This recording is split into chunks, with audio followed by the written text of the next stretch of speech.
do you have any questions? Like any question you could possibly think of for XFL legend Jeff Brom? What was the deal with the names on the back of the jerseys? Well, let me answer that question by asking you two questions. One, is this or is this not the XFL? Yes, it is. Two, do I or do I not currently have a pulse? Yes, I do. Let's play football.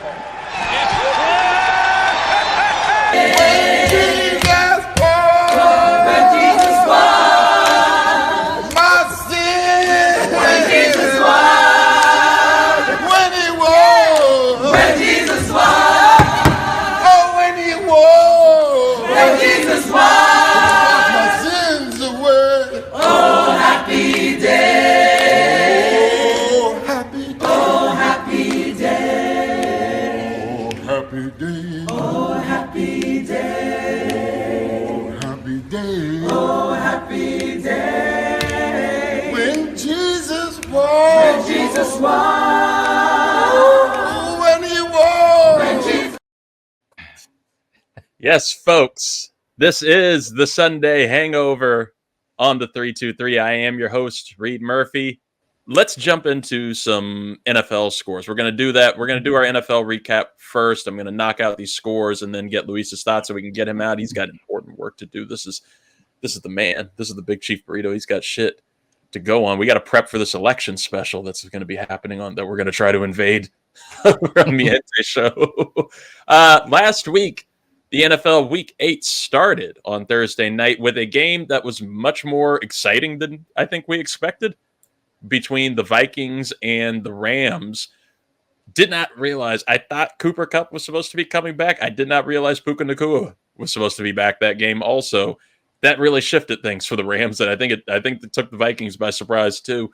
Rams wound up winning that game 30-20. Rams are 3-4 now. Vikings are 5-2. Sunday, we had the Ravens and the Browns. Browns surprised everybody, picking up one of those accidental wins, that Jameis Winston kind of signature. 29-24, the Browns win against the Baltimore Ravens. Browns are 2-6. Ravens go to 5-3. Lions, the Detroit Lions powerhouse, they beat the Titans 52-14. Lions 6-1. Titans 1-6. Texans beat the Colts 23-20. Texans are 6-2. Colts 4-4. Green Bay Packers, they beat the Jaguars despite a Jordan Love groin injury that took him out late in the second half of the game. Packers win 30-27. Packers advance to 6-2. Jaguars are 2-6. The Miami Dolphins and Arizona Cardinals. That game was a surprise to me. The Cardinals beat the Dolphins in Tua Tagovailoa's return. Cardinals win 28-27 and go to 4-4 while the Dolphins fall to 2-5. Oh, the Jets and the Patriots. The Jets and the Patriots. Patriots get the upset, I guess, in that game. It's upset. They win 25-22 despite Drake May going out with a concussion, another quarterback concussion in this one. Patriots win 25-22. Both teams are 2-6 now. The Atlanta Falcons beat your Tampa Bay Buccaneers, unfortunately, 31-26. Falcons are 5-3 now. Bucks fall to 4-4. The Philadelphia Eagles, it was no issue for them against the Cincinnati Bengals. They win 37-17. Eagles jump to 5-2. Bengals are 3-5. Saints Chargers, bleh. Chargers win 26-8. Chargers are 4-3 now. Saints are 2-6. I didn't even realize that game happened. The Buffalo Bills, they beat the Seattle Seahawks on the road 31-10. Bills are 6-2. Seahawks 4-4.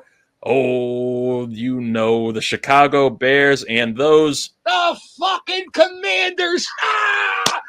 What a boring game with the most exciting ending of the season so far. The Commanders win 18-15 on a miraculous Hail Mary. Commies are 6-2. Bears are 4-3 now. Panthers Broncos, another blah of a game. Broncos win 28-14. Broncos are 5-3 now and continue to trip themselves into the playoffs. Panthers are 1-7. We got a lot to go on this running up the score to 28 points by Sean Payton. We'll get to that. Chiefs and Raiders. They can't keep getting away with this. The Kansas City Chiefs win 27-20. Chiefs are 7-0 now.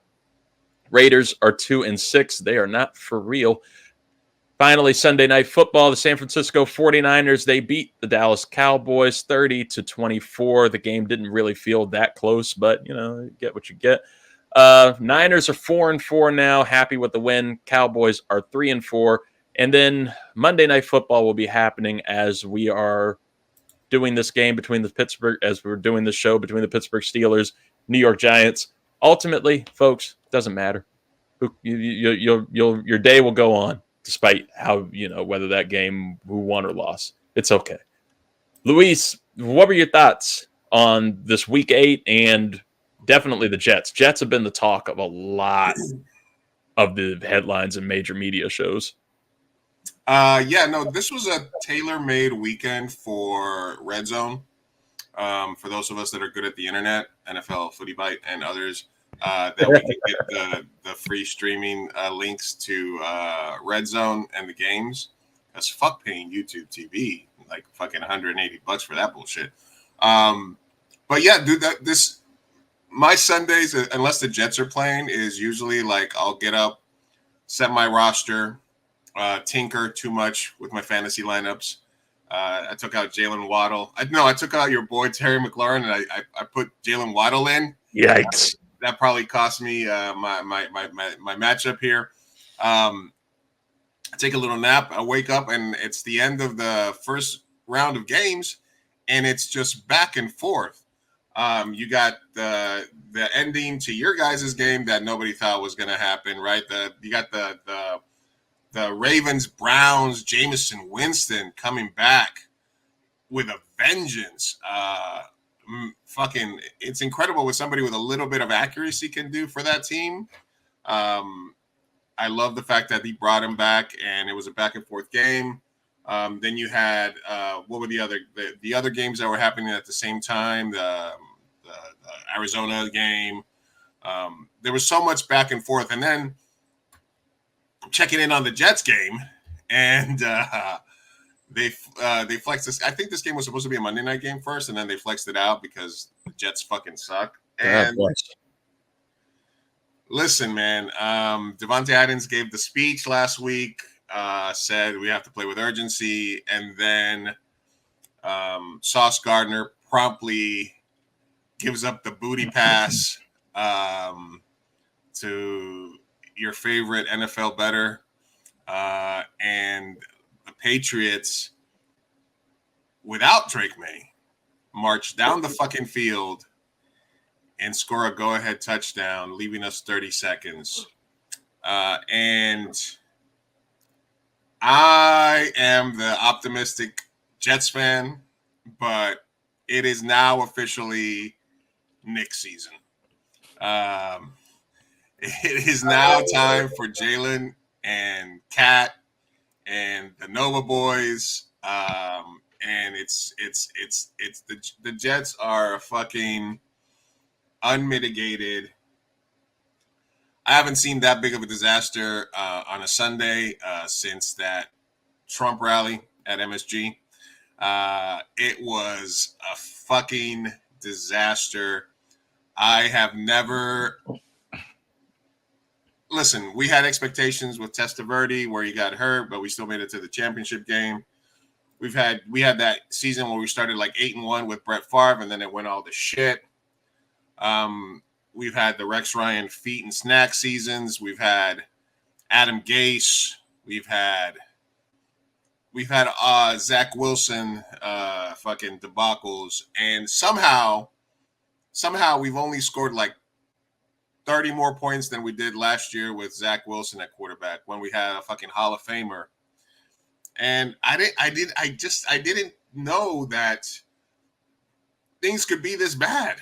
I didn't know that there was an even lower level of hell that Jets fans could fall to. And I'm starting to believe that the theory that that Namath sold his soul to the devil for the Super Bowl win might be true, because there's no reason that we go from having the top 3 defense last year to our defense to a bunch of fucking scrubs cannot just one drive hold them to a field. No, they big ass chunks from an allegedly the strength of the team. We're supposed to be able to score 22 points or 20 points, and our defense only give up like 14 and win the game. It is like it, and it's not like, and it's not, and I know there's a lot of Jets pundits that are like, I'm done, and it's just, for me, it's just like, maybe it's because I'm still on a Mets high from having a team that wasn't supposed to do shit actually make it far and lose to the eventual World Series champions. And maybe it's the optimism about the Knicks season starting. But, and this is bad for Ricks versus Gricks, because once I'm emotionally detached from sports, that's when I can make very cold-blooded, calculated choices. Oh, no. So the Jets being bad is not only bad for me, it's bad for you guys. Because once I'm very level-headed and emotion is out of it, then I lock in pick-wise. But man, like I said, I can't believe we can still go lower as a team and as a fan base to having a Hall of Fame quarterback and having a Hall of Fame wide receiver now and getting Hassan Reddick back and having this defense that has all this swagger, all these fucking all-stars, Pro Bowlers, alleged best cornerback in the game, who happens to be for some reason like Trump supporter, and Woody Johnson also. I think Trump was in the building for some reason. Was he there? I think that was last week when he was there. But my God, what an unmitigated disaster the Jets season has become. 2-6. Am I still going to watch? Yeah, I'm a masochist. I'm still going to watch. If they win the next 2 games in a row, is there going to be like a flicker of hope and be like, oh, we can go 11-6? And I don't know, man. Miracles do happen, but at this point, I'm just in like, all right, let's just play out the string. If for some reason we put together a few wins, I might be jumping on the Manders bandwagon the rest of the season, with your permission. And just kind of like, all right, well, let's figure it out. Like, honestly, at this point, if we're like Rodgers is retiring, I'd be like, all right, let's just fucking start over. We're going to have a new coach, fucking clean house, start over again. I mean, that's the hope, right? That has to be the hope at this point, is that Rodgers retires and doesn't exercise that next year, right? Because if he wanted to play for a couple more years, if he comes back for another season, what coach is taking that job at the rate that he operates? I mean, Belichick to fucking go full circle? No, I don't think so. He fucking hates the Jets. It's wild how much he hates the team. What is it, Ben Johnson from Detroit, right? The dude what was the guy from Tennessee that the guy they should have hired this year that was coaching Tennessee? Oh, Vrabel. I guess Vrabel or Johnson are the 2 hot names, right, that are going to get jobs. It's the hope that kills you, man. You're going to wind up with Greg Schiano from Rutgers. Listen, can we just take Rutgers and just give them green jerseys and see how that goes? Yeah, man. So as a Jets fan, look, like this helps me lock in on fantasy and on the picks, because once the Jets are just like not tugging at my heartstrings, I can be more cold-blooded. But like I said, it's just a disaster. It's enough. It's just like whatever. At this point, you could tell me fucking Rodgers could retire tomorrow. Could trade Devontae Adams back somewhere else tomorrow. We could trade half the team. Keep Quentin Williams and keep friggin' Garrett Wilson. And now all of a sudden we got to give Sauce like $20 million a year next year. So it's. Listen, I don't know. Maybe I made the incorrect choice. Maybe I should have stuck with the Cowboys. I don't know. No, I can't say that. No. Wait, we throw our heads back and laugh. It could be worse. I could be a Cowboy fan, but yeah, man. It's as a struggling Jets fan. I'm just numb to the whole process at this point, and I'm open to whatever the fuck happens the rest of the year. Fucking let's go. Let's just lose out the string. get a first round, get a top 3 pick, and just get the next Zach Wilson. But yeah, I mean, at this point, you're rooting for the entertainment value of losing out and the awkwardness and tension of an Aaron Rodgers and Devontae Adams and all these personalities who are stuck on a 2 to 4 win team. Yeah, give me Trevor Lawrence if Jacksonville doesn't want him. Give me Bryce. Give me Bryce. No, I mean the worst case scenario is we lose like the next 7 games and then we win like a meaningless Week 18 game, and Aaron Rodgers and Devontae Adams are like high-fiving because we won a game, and then we go from like the 1st pick to like the 7th pick, and that would be just like worst case scenario as it happens in the past to us before. So, I was gonna say you can have all the hope there, and you're gonna take Shedeur Sanders and 2 years of Deion Sanders. Ugh. You're gonna like it. But yeah, man, I want to make sure because I know I don't usually get to come in on the Hangover show, but yeah, this was a great weekend, man, for football. The end of those first half games was awesome, and congrats to the fucking Manders for fucking having a quarterback and getting that shit done one way or another, man. We appreciate you. Yeah, we appreciate the fucking Commanders.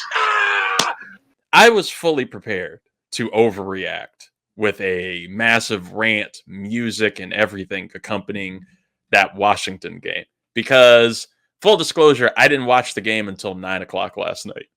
It was a 4 o'clock game. I was doing some side work throughout the day. I hit record on the DVR for that game and then just muted everything. I muted Ari Mirov's notifications on Twitter.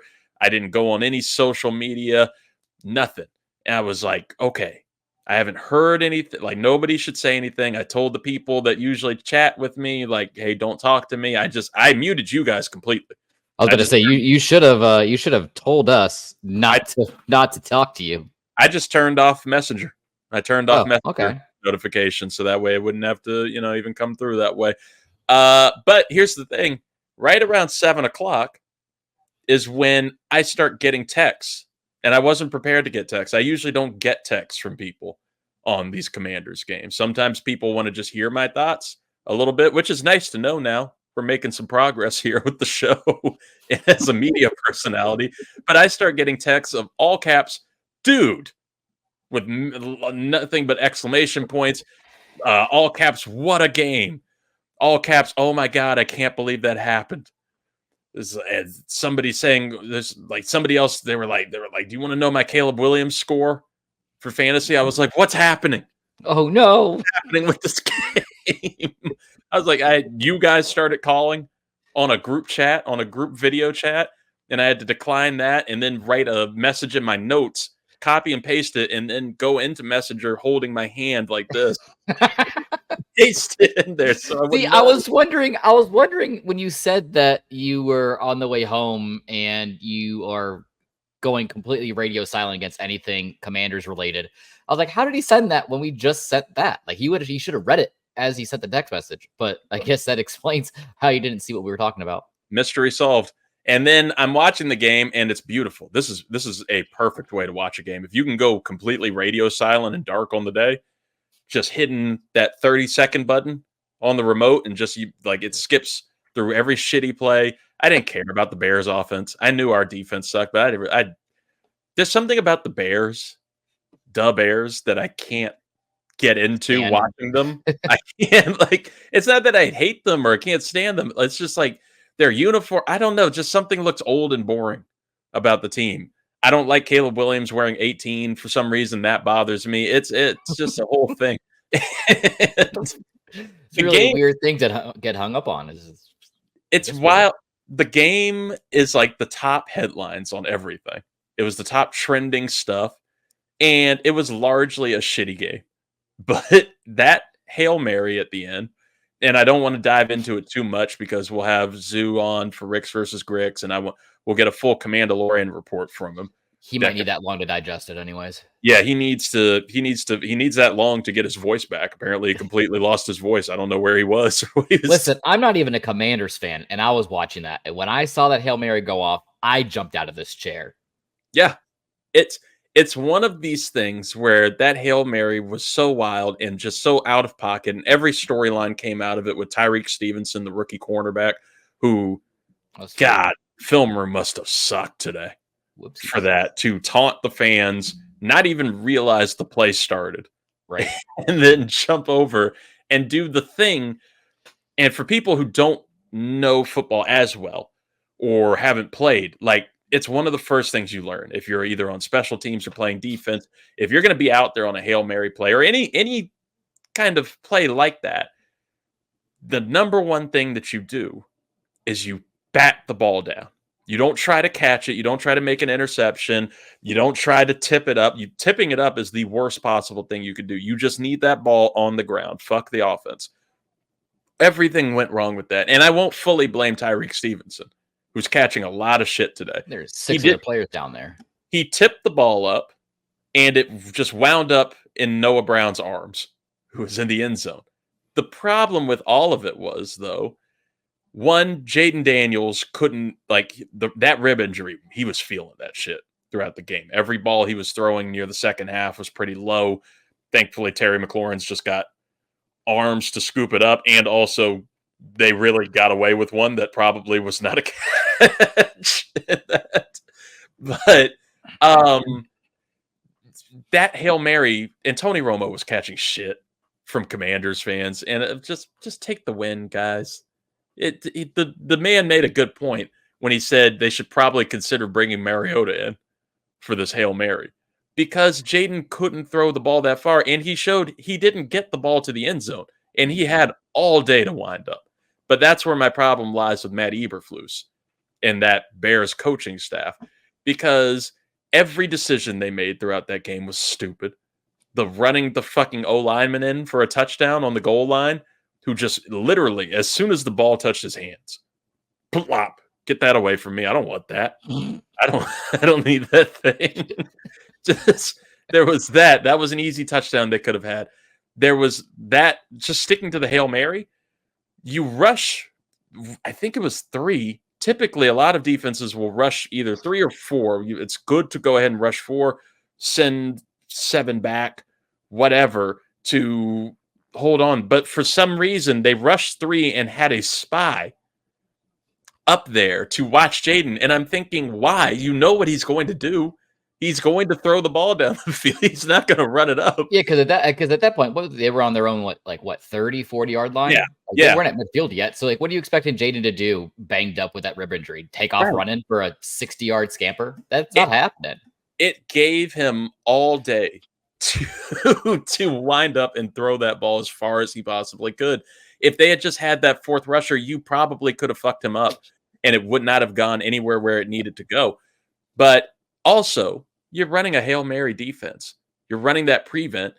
You need to have a guy not only in the front, it's the fucking key when you get to the end zone. You have one guy in the front, and you have one defensive player in the back.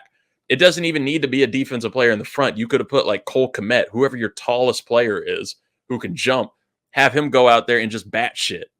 But no, they put everybody, they loaded up on the front and had a few people just clustered in the middle, and nobody was there to check Noah Brown in the end zone. It was a disaster. I thought it was a fireable offense on Matt Eberflus's part. Yeah, no, because you could even say, you bring up Cole Kmet being back there. I mean, I can remember times in Houston where, they throw D-Hop back there on some kind of last-ditch effort, or Gronk would go back there for the Patriots, just put some big body to box him out. And I guess that was part of the issue with that Bears defender too, because he was the one who was actually supposed to be boxing out Brown from catching that ball, and he wasn't anywhere near him. He had another 5 yards away from him.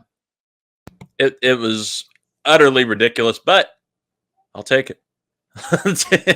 Take 6-2, baby. I'll take it. And before we get into the college recap, I will recap since we're on NFL, I will talk the Kayshon Boutte memorial betting slip.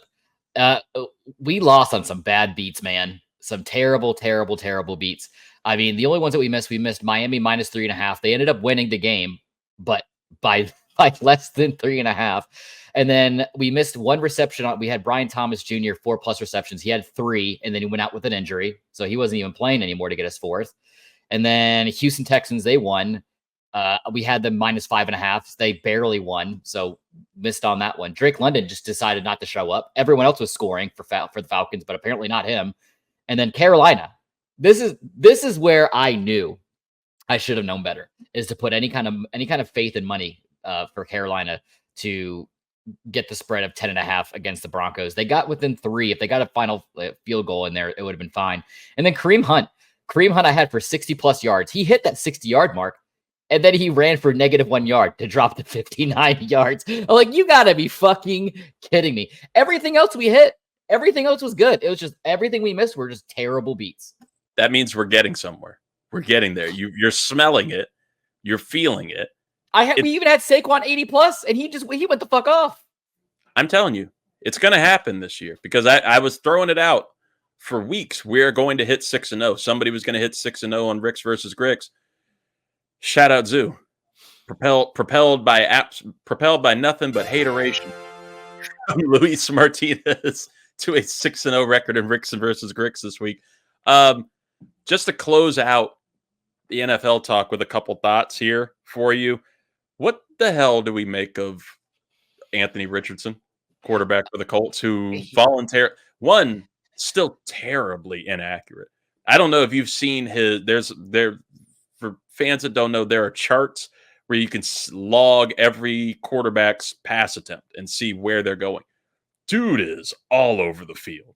It is nothing but 30-yard out, like 30-yard to 40 to 50-yard throws, and nothing's hitting. Like, dude is not in anything, and then voluntarily took himself out of a play because he scrambled too much and said, I was tired. You have to lie. If you're a quarterback, you have to lie. You don't need to take the full honesty. You can't say you're tired. That was the same problem with DeMarcus Lawrence at the Cowboys last year, explaining why they lost their playoff game, saying they were tired. You can lie. It's okay. Everybody's doing it nowadays. Say you had to go take a shit. Something.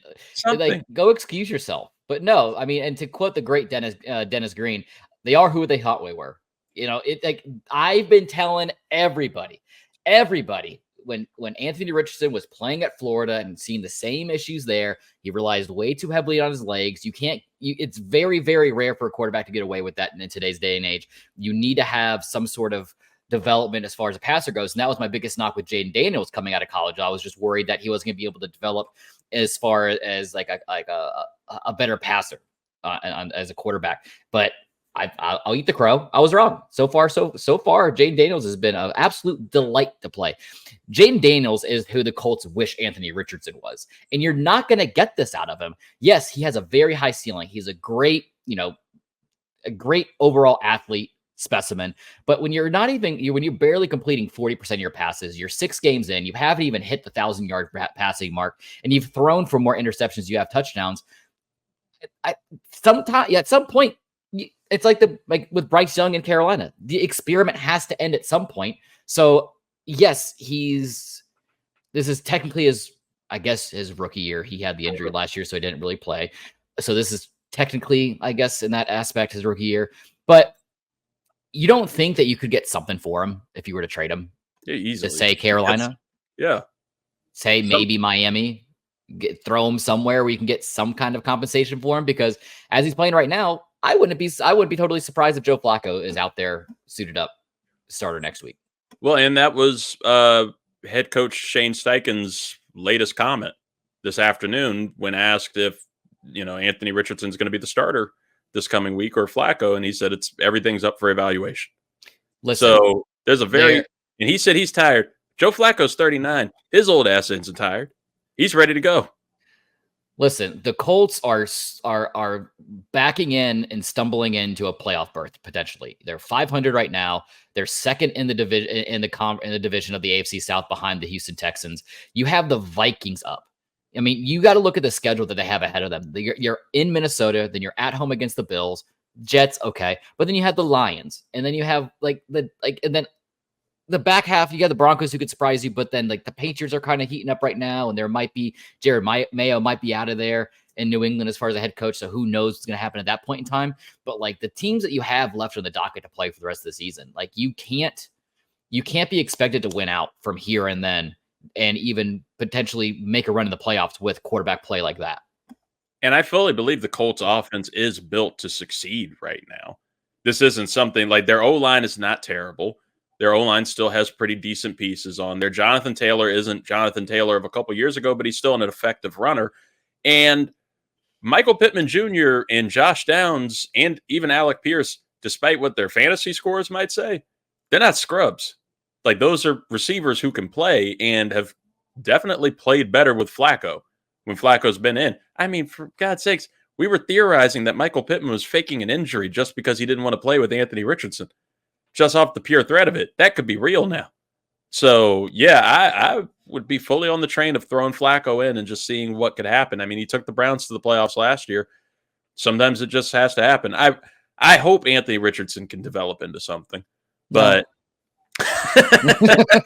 Fuck him. That's it then. That's the official endorsement. Final thing I have is Broncos-Panthers.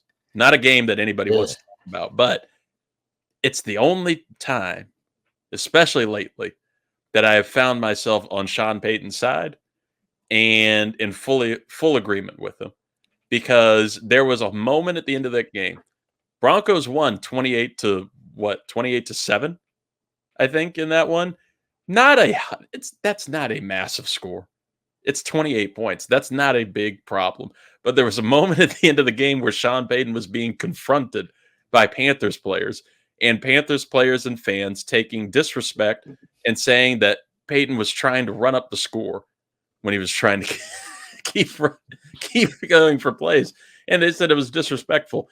Sean Payton, I think, had the perfect response because, one, I'm not a fan of people being mad at running up the score. I come from a lineage of a team that was run by Joe Gibbs, who famously said, "Play defense.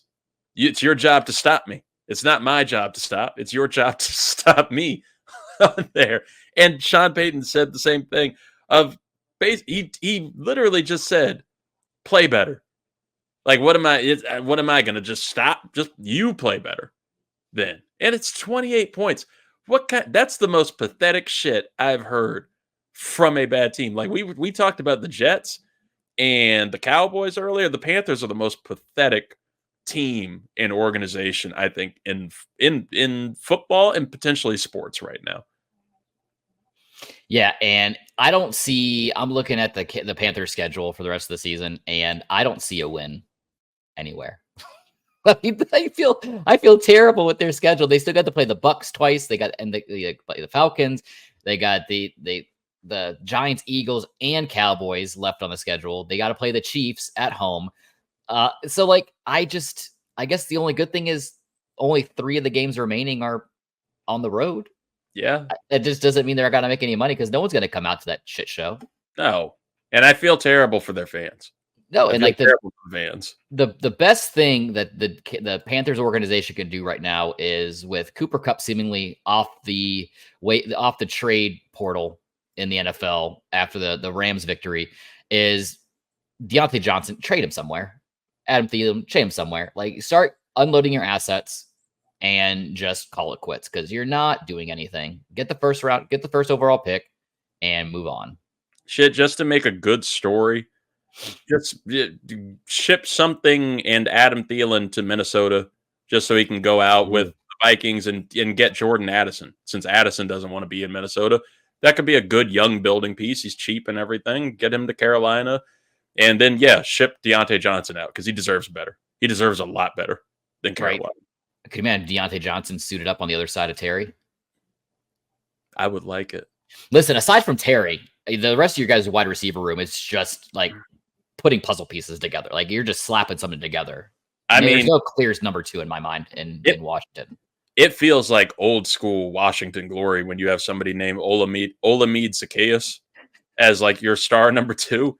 That's some old Santonio Holmes, Jabbar Gaffney, Anthony Armstrong kind of play right there. Yeah. Listen, I would love taking Deontay as a Bucs fan, but they're not going to trade within the division. If it's that asset, I would love to have him. Let's send it over to the host of College Shame Day, Scott Ellia, with your college recap. Transition. That's right, folks. Week 9 in the college football world is finally in the books. We're moving on to week 10. And boy, oh boy, was it another wild weekend in college football. I mean, starting it off on Thursday, like we talked about on Shame Day last week. I mean, we're getting games every single day. I think for another, Reid, another like almost month? Yeah, pretty much. Jesus. I mean, and then when you start off the college football weekend with an absolute routing of Pittsburgh 41 over Syracuse 13. Did you see that Kyle McCord threw 5 interceptions? Ugh. 35 of 64 for 300 plus yards and 5 picks. Like, you really feel for the guy, but hey, oh well. And then Ashton Genty, yes, he went over the 120-yard mark again, a little bit more reserved in his weeks there in Boise State, 29-24 over UNLV. The boogeyman. Hopefully his production isn't slowing down. So, I mean, we did predict that a little bit on Shame Day. Right. Hey, the other shoe has to drop at some point. And then just rattling it off before we get into the actual game of the week results of Texas and Vanderbilt. Oregon, shocker, 38-9 over Illinois. No surprise there. Penn State traveling to Wisconsin, 28-13. Ohio State, Nebraska, that game got down to the wire. I thought Nebraska was going to be able to escape Ohio State there with a win. Barely squeaked out 21-17. Ryan Day is slowly losing faith of the Ohio State Buckeye fans, and I am here for it. Yeah, I'm down for it. I mean, that was my bold prediction ahead of the season, was that they would get his painted hair out of there. Listen, if James Franklin can be under fire in Penn State, then so can Ryan Day. I mean, that's James Franklin's life. Right, he's just always under fire. Poor guy. We'll move past this one really quick. Miami 36, Florida State 14. Texas A&M. Scramble. Hey, that was the lame of the week. We don't want to give that any coverage. Texas A&M 38, LSU 23. That was one of those games from the Wheel Degenerate that we did not hit on. If I could have picked both of those teams just to lose and Bane coming out in the field, I would have preferred that. But of course, Brian Kelly is going to do what he does best and shit his pants when it matters most. So thankfully, we should not be seeing the LSU Tigers in the college football playoff. Reid, your BYU Cougars, 37 points, 24. They were road underdogs, and we called it. And the BYU quarterback did it again. BYU. And you know what? Talk about shame day. How shameful is it to just spit on the American flag? Absolutely despicable. And that's what Notre Dame did. They should be 14 over Navy. They should be deported. Put them behind the wall before we build it. Try for treason. They should be tried for treason. And God help them if they do it to Army in a couple of weeks. Listen, I am hoping that Army comes back and just gives it right back to them. Of course, next up on Notre Dame's slate is the Florida State Seminoles. So we'll see. We'll see there. Indiana College Game Day went there. Reid, did you see the Cignetti towels that they were handing out at Indiana in the stands? No. You need to do a quick Google search for that while I'm talking about this game. 31-17 over Washington. He moves on to leading the Hoosiers to 8-0. He is, I believe, the blurb that I saw, the first Power 5 conference coach to lead 2 separate teams to perfect 8-0 records back-to-back seasons. Last year, he led the JMU Dukes to 10-0 to open the season. Alabama over Missouri. Yeah, Missouri are frauds, 34-0. What are these towel? What are these Curt Cignetti towels? I would pay top dollar. I would pay top dollar for that damn towel, and I would hang it with pride. I'd hang with pride right back there. And for folks who don't know where back there is, you got to check out the YouTube channel at 323 Reid. I'm pointing to my wonderful bookcase with the Space Force trophy. Humble brag. Fantasy camp.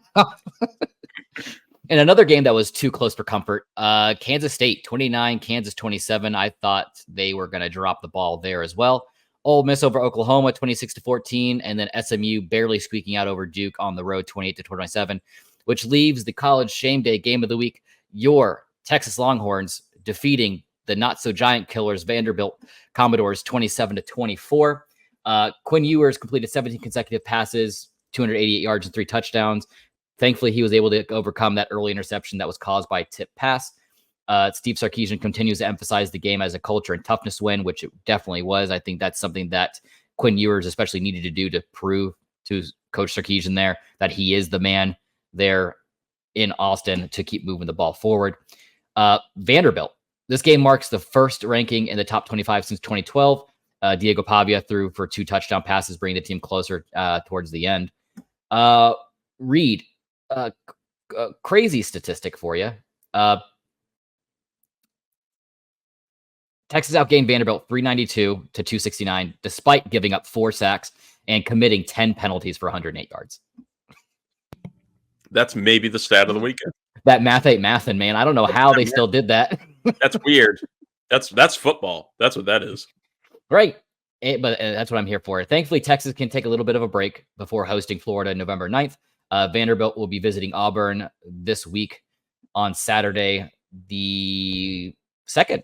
The 2nd. Oh, and that reminds me, Reid. The 2nd. What? That makes it a new month, right? That is a new month. So that means that College Shame Day will be coming out with a new episode November 2nd. Yes. That only means one thing. That we will be having a second winner of the $25 Fanatics gift card giveaway that we do here every single month of the college football season. There is one person who's a clear favorite right now based off of his activity on the Instagram page. But if you want to try to step in his way and play spoiler to all the great support that he's been giving over there to the Instagram page, make sure to go to 323 College Shame Day on Instagram. All you got to do is follow, gets you an automatic bid into the giveaway. And of course, based off likes and any kind of other activity that you give the page, that will give you another couple entries into the wheel of not so degenerate. I guess the wheel of giving. I guess we can. Yeah. Because it was the wheel of misfortune last week, and now it's the wheel of giving. Yeah, now it is. And it continuing about the wheel of misfortune, the wheel of degenerate ticket. We of course missed on some other bad beats there. It's just bad beats central, Reid, between college and the NFL. Of course, yes, like we said, we did hit on the BYU money line against UCF. Called that right out the gate. We hit on the under, and this one was a game that I was kind of stressing for a little bit there. Under 54.5 points of Illinois and Oregon. I guess selfishly, I'm okay with the miss of over 54.5 points of Florida State and Miami, because that would have meant the win. The loss against Miami would have been a lot more difficult to swallow. Yeah, but it was coming. It was coming tight though. Right. Now go. That's one of my worst. Yeah, I had to stop my whole brain for a second. And then the rounded out miss, and this is just another reason why I should never bet on Brian Kelly and LSU. Missed on the money line against Texas A&M, and then we also missed on SMU minus 11.5 against Duke. So we'll put that on behind us, Reid, and keep moving forward into week 10 of college football, which has a really great slate of games coming up. But we'll get into more of that on Saturday, Reid. We don't want to spoil it. This is a hangover. This is what digest what's already happened, not try to pre-digest. This isn't a prebiotic. This is a probiotic show.